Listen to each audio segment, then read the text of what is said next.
Hi, this is Chris from Easy Dairy. Today we're going to look at importing herd test data and creating production reports in Easy Dairy.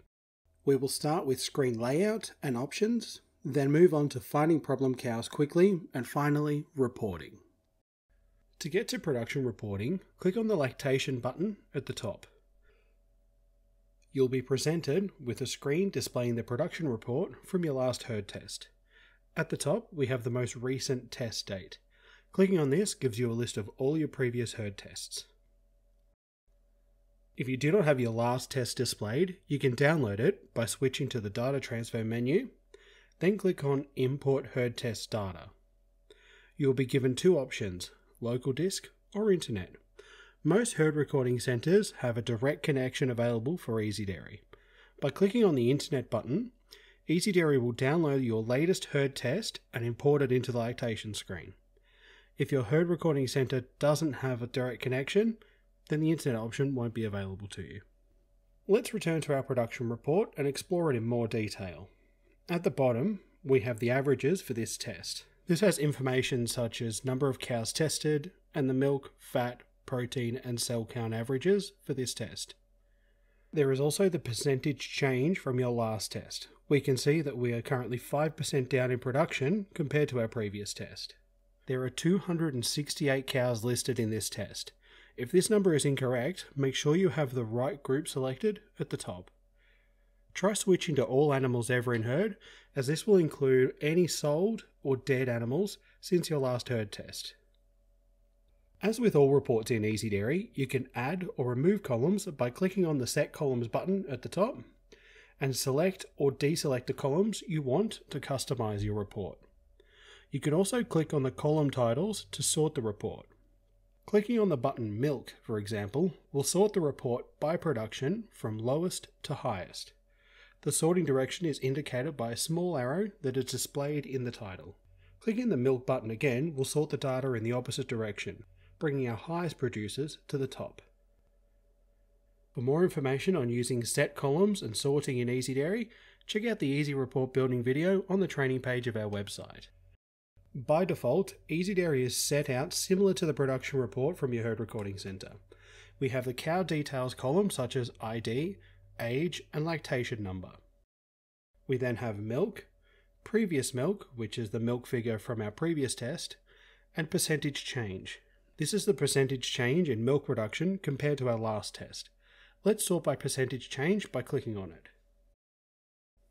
This has now sorted our report by percentage change from our previous test, bringing the cows who have dropped the most production to the top.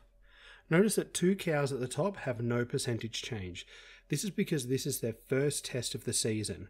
Beneath those two, we can see cow 2268. She's dropped 74% since her last test. Below her, 1980 has fallen 67%. The next columns contain data for protein, fat, and solids. Next, we have our cell count, marked as ICCC. This stands for Individual Cow Cell Count. Let's sort the cell counts from highest to lowest by clicking on this column twice. The first time we click, we'll sort the lowest first. The second time, we'll reverse the order. This brings our highest cell count cows to the top.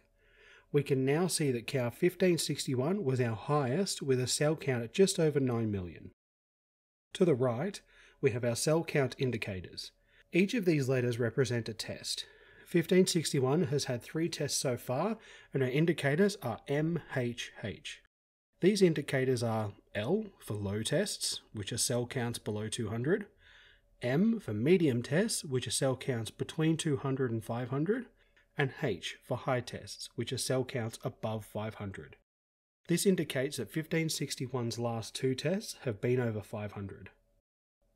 The next column is each cow's peak cell count for the season. We can see that 1561's last test is our highest so far. Next, we have our total production to date figures for each cow. The last column is the cow's income on test day. To calculate these figures, you must have income figures in the factory pricing section of Easy Dairy.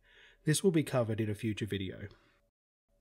Now I'll show you how to set filters and create some reports. I'll start by clicking on the ID column title to set the sorting back to cow ID order. Let's get a list of all the cows with less than 12 litres. To do this, we click on the Filter 1 drop-down, then select Milk. In the next drop-down menu, we select Is Less Than, and a box will appear on the right. We'll enter 12 in this box and then click Apply. Our report has reduced to only 5 cows, and our averages at the bottom have adjusted. We can see that the average milk for these 5 cows was 8.5 litres. We can use our sorting features to change the order, or print the report by clicking on the Print button. Due to the number of columns displayed, we only have 2 print options available, Landscape and Excel Export. Selecting Landscape brings up a report like the one you get from your herd recording centre. Now, I want to make a report showing which cows cell counted over 1,000 and what our cell count would be if we remove them from the report. First, let's clear our filter by clicking on the Clear button. Take note of our average cell count from our averages down below. It's currently 463. Now, we will set a new filter to give us a list of cows that had cell counts over 1,000. We will click on the Filter 1 drop-down, this time selecting Cell Count, then Is Greater Than, and enter 1,000 into the box that becomes available. Clicking Apply leaves us with a list of 28 high cell count cows. Now let's see what our cell count would be without them. When we change this operation to Is Less Than, the report will display cows with a cell count less than 1,000. This will exclude the 28 high cell count cows from our report. We now have a report containing only the 240 cows that cell counted below 1,000, which has brought our average cell count down to 213. That concludes this week's training video. There are many other production reporting options in Easy Dairy that we couldn't cover in this video. We'll be doing a follow-up video with advanced production reporting in the future. I hope you found this video useful and informative. If you like this video, have any comments, questions or suggestions, please leave a comment below. Also, don't forget to check out our other training videos by following the links on screen, or you can watch them all on our website. Thank you for watching.